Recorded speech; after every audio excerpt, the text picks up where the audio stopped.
আসসালামু আলাইকুম viewers, online engineering ক্লাসরুমে আপনাদের সকলকে স্বাগত। আজকে আমরা ইলেকট্রিক্যাল সার্কিটস অ্যান্ড মেশিন এই সাবজেক্টের দ্বিতীয় অধ্যায় নিয়ে আলোচনা করব। এই সাবজেক্টের শুরুতেই আরএলসি সিরিজ সার্কিট নিয়ে আলোচনা করা হয়েছে। তো আমরা আরএলসি সিরিজ সার্কিটের বিভিন্ন সমস্যা কিভাবে সমাধান করব, সেই সমস্যা সমাধানের পদ্ধতিগুলো নিয়ে বিস্তারিত আলোচনা করব। তো এইখানে আমি একটা আরএলসি সিরিজ সার্কিট ড্র করছি, যে এখানে আমার তিনটা কম্পোনেন্ট আছে, আর, এল এবং সি, অর্থাৎ রেজিস্টর, ইন্ডাক্টর এবং এটা হচ্ছে ক্যাপাসিটর। আমরা জানি এই রেজিস্টরের মধ্য দিয়ে কারেন্ট প্রবাহের সময় এই রেজিস্টরের একটা বৈশিষ্ট্য কিংবা ধর্মের কারণে ওই রেজিস্টরের মধ্য দিয়ে কারেন্ট প্রবাহে একটা বাধা প্রাপ্ত হয়, যাকে কি বলে, রেজিস্ট্যান্স বলে।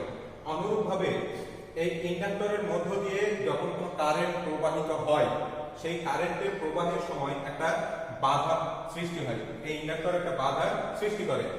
এই যে ধর্ম কিংবা বৈশিষ্ট্যের কারণে ইন্ডাক্টরের মধ্য দিয়ে কারেন্ট প্রবাহে বাধাগ্রস্ত হয় কিংবা বাধাপ্রাপ্ত হয়, সেই ধর্ম কিংবা বৈশিষ্ট্যটাকে বলা হচ্ছে ইন্ডাকটিভ রিঅ্যাক্ট্যান্স, যাকে এক্সএল দ্বারা প্রকাশ করা হয়।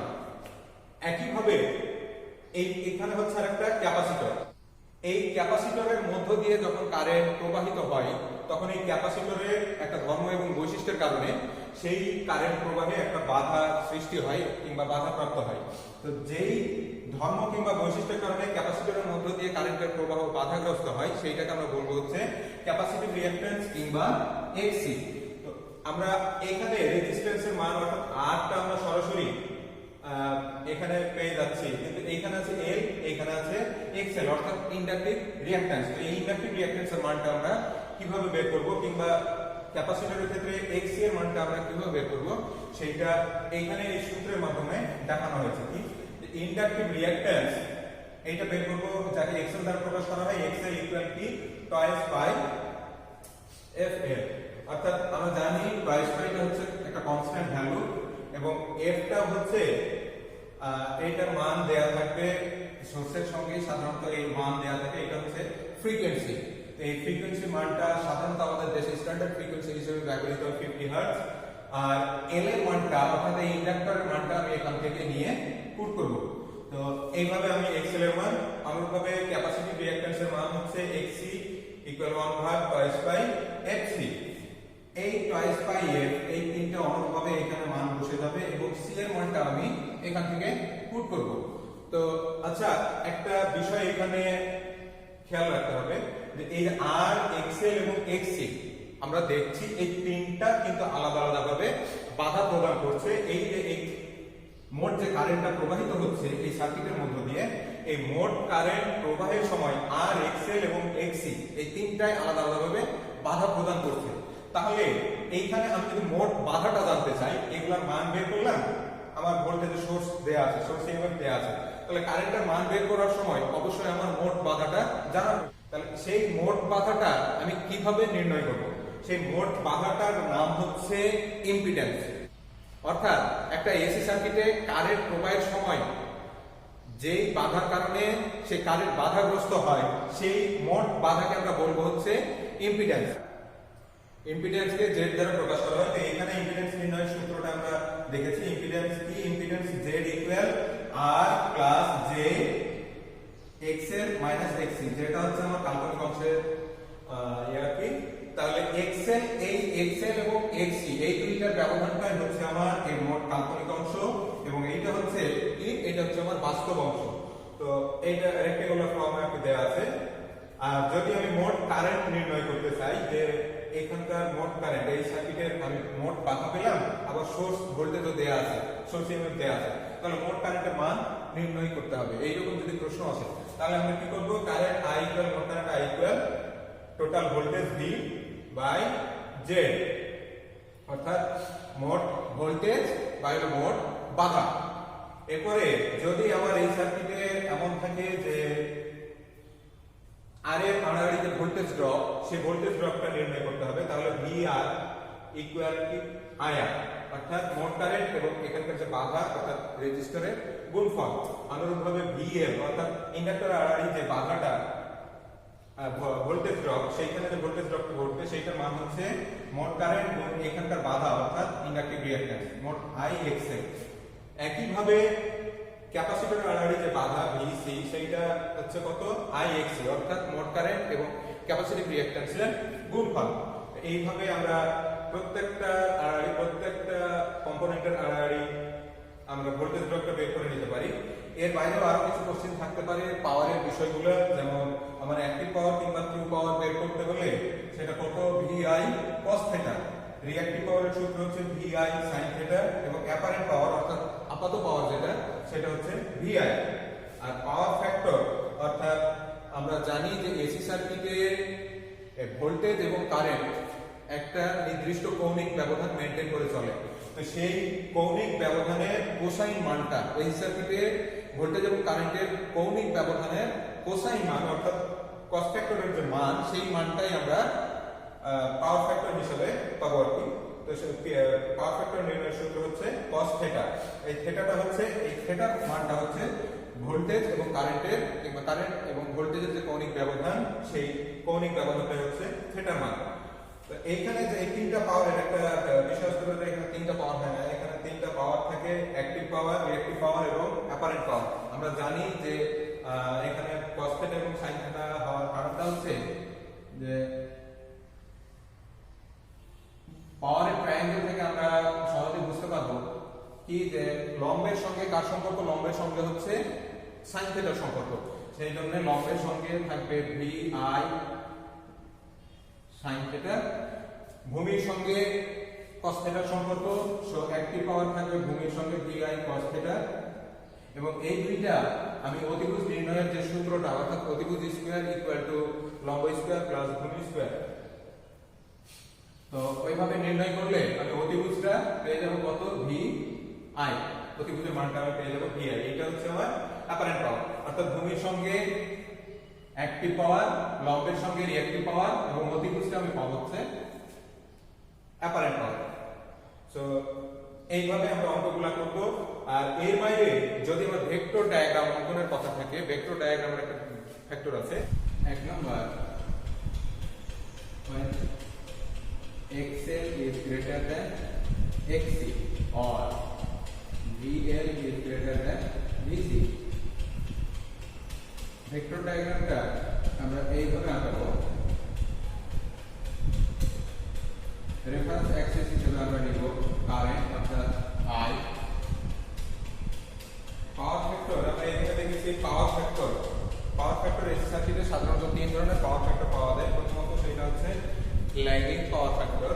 তো ল্যাগিং পাওয়ার ফ্যাক্টর এই কন্ডিশন অর্থাৎ XL is greater than XC কিংবা VL is greater than VC যখন থাকে একটা এসি সার্কিটে, সেই সময় আমরা ল্যাগিং পাওয়ার ফ্যাক্টর দেখতে পাই। ল্যাগিং পাওয়ার ফ্যাক্টরটা কি? ল্যাগিং শব্দের অর্থ আমরা জানি পেছনে। এখন রেফারেন্স হিসেবে কাকে নিয়েছি আমি? কারেন্ট। অর্থাৎ ভোল্টেজের তুলনায় যদি এসি সার্কিটে ভোল্টেজের তুলনায় কারেন্ট পেছনে থাকে তাহলে সেইটাকে আমরা বলবো হচ্ছে ল্যাগিং পাওয়ার ফ্যাক্টর। অর্থাৎ এক্সেল যখন কোন একটা সার্কিটে এক্সেল এর মান বেশি থাকবে কিংবা ইন্ডাক্টরের মান বড় হবে কিংবা ইন্ডাকটিভ যে ভোল্টেজ ক্যাপাসিটিভ ভোল্টেজের তুলনায় বড় হবে, তখন সেইখানে কি হবে? আমার ল্যাগিং পাওয়ার ফ্যাক্টর সেই সার্কিটে শো করবে। ল্যাগিং পাওয়ার ফ্যাক্টরের ক্ষেত্রে কি আমরা জানি? ভোল্টেজের তুলনায় কারেন্ট পেছনে থাকে। আর সেই সার্কিটটা যদি বিশুদ্ধ ইন্ডাকটিভ সার্কিট হয় তাহলে অবশ্যই সেইখানে 90 ডিগ্রি একটা কৌণিক ডিসটেন্স তৈরি হবে।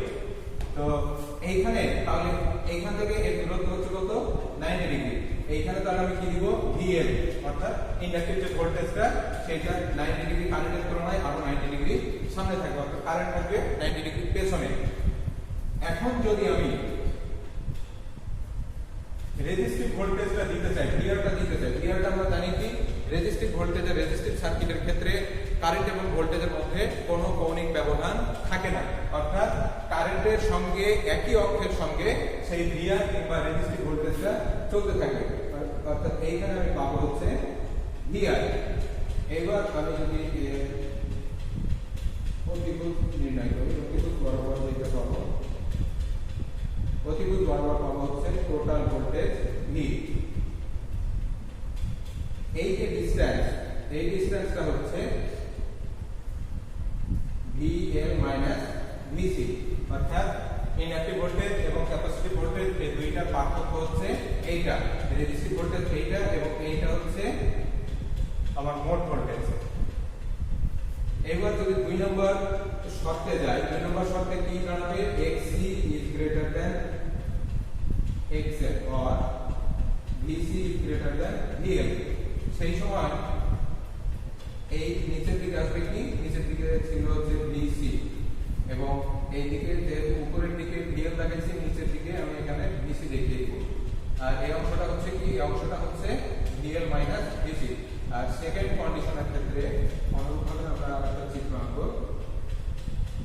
সেকেন্ড কন্ডিশনের ক্ষেত্রে কি দেখা যাচ্ছে, এখানে VC is greater than VL, অর্থাৎ ক্যাপাসিটি ভোল্টেজটা বেশি কিংবা ক্যাপাসিটিভ রিঅ্যাকট্যান্স ইন্ডাকটিভ রিঅ্যাকট্যান্সের তুলনায় বেশি। এই সময় পাওয়ার ফ্যাক্টর যেটা দাঁড়াবে সেটা হচ্ছে লিডিং পাওয়ার ফ্যাক্টর, অর্থাৎ কারেন্ট সামনে থাকবে। রেফারেন্স অ্যাক্সিস হিসেবে যেহেতু আমি কারেন্টকে নিয়েছি, সো এই কারেন্টটা কোথায় থাকবে, সামনে থাকবে। লিড শব্দের অর্থ অগ্রগামী কিংবা সামনের দিকে। আমরা জানি একজন লিডারকে, লিডার শব্দটা লিড থেকে এসেছে, যে লিডাররা সবসময় সামনে থেকে নেতৃত্ব দেয়। এই কারণে আমার সেই লিড শব্দটা থেকে এখানে লিডিং পাওয়ার ফ্যাক্টরটা এসেছে, যে কারেন্ট কোথায় থাকবে, ভোল্টেজের তুলনায় 90 ডিগ্রি সামনে থাকবে। আমি এইখানে যদি আমার রেফারেন্স অ্যাক্সিস হিসেবে কারেন্ট থাকে, এইটা যদি VL হয়, তাহলে ভেক্টরটা কোন দিকে যাবে, অবশ্যই নিচের দিকে, কারণ ভিসিটা আমার নিচে আছে। আর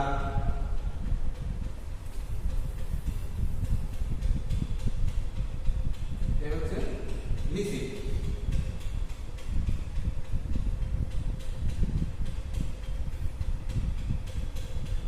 এইটা হচ্ছে টোটাল ভোল্টেজ ভি। এবং এই একটা কথা খেয়াল করতে হবে, যে এই অক্ষের সঙ্গে এই প্রতিভুজের হচ্ছে যে কৌণিক ব্যবধান সেইটা, অর্থাৎ এই ভোল্টেজ এবং মোট ভোল্টেজ, এই কারেন্ট, রেফারেন্স কারেন্ট এবং মোট ভোল্টেজের যে কৌণিক ব্যবধান অর্থাৎ থিটার মানটা এইখানে হবে। এইখানেও আমাদের থিটার মান হবে, এইটা হচ্ছে VC মাইনাস VL এই অংশটা। আর এখান থেকে উপরের দিকে আমরা যাচ্ছি কি, উপরের দিকে যাবে হচ্ছে VL। এইভাবে আমি এই 2 নম্বর শর্তটা অঙ্কন করব। আর 3 নম্বর যেটা, 3 নম্বরটা হচ্ছে when XL equal XC or VL equal VC, অর্থাৎ যখন XL এবং XC এর মানটা সমান থাকবে কিংবা এই VL এবং VC এর মানটা সমান থাকবে, সেই সময় যে ঘটনা ঘটবে, এই সার্কিটকে আমরা বলবো একটা এসি সার্কিটে যখন XL এবং XC এর মানটা সমান থাকবে, তখন সেই সার্কিট, এসি সার্কিটকে আমরা বলবো রেজোন্যান্ট সার্কিট। তো এই রেজোন্যান্ট সার্কিটের সময় যে ইম্পিডেন্স অর্থাৎ মোট বাধাটা দাঁড়াবে কি, XL আর XC এই দুইটা যদি একই হয়, তাহলে এখানে আমি যে রেজাল্টের ভ্যালুটা কত পাবো, রেজাল্টের ভ্যালুটা অবশ্যই 0 পাবো। XL এবং XC দুইটাই যদি আমার দেখা যায়, আমি যদি 10 করি, দশম, দুইটাই দশম, তাহলে 10 মাইনাস 10 ইকুয়াল কত, অবভিয়াসলি 0 হবে। 0 হলে আমার যে ইম্পিডেন্স অর্থাৎ মোট বাধাটা কার সমান হচ্ছে, এই রেজিস্টরের সমান, অর্থাৎ Z ইকুয়াল R দাঁড়াচ্ছে। তাহলে Z ইকুয়াল যখন R হবে, আমরা কি জানি যে রেজিস্টিভ সার্কিটে কোনো কৌণিক ব্যবধান থাকে না, ভোল্টেজ এবং কারেন্টের মধ্যে কোনো কৌণিক ব্যবধান থাকে না। সেই জন্য আমার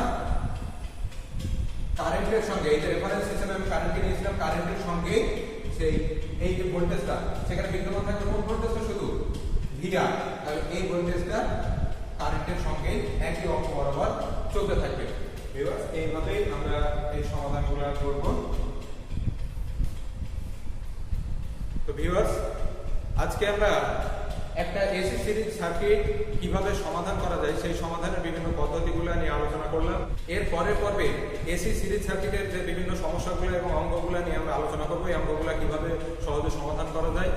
তো আমার এই ভিডিওটি যদি আপনাদের ভালো লেগে থাকে অবশ্যই লাইক দেবেন এবং পরবর্তীতে এই ধরনের আরো ভালো ভালো ভিডিও পেতে অবশ্যই আমার চ্যানেলটি সাবস্ক্রাইব করবেন। বন্ধু বান্ধব এবং পরিচিত জনের উপকারের স্বার্থে আমার এই ভিডিওটি শেয়ার করতে ভুলবেন না। সকলের সুস্থতা ও সফলতা কামনা করে আজ এখানে শেষ করছি। আল্লাহ হাফেজ।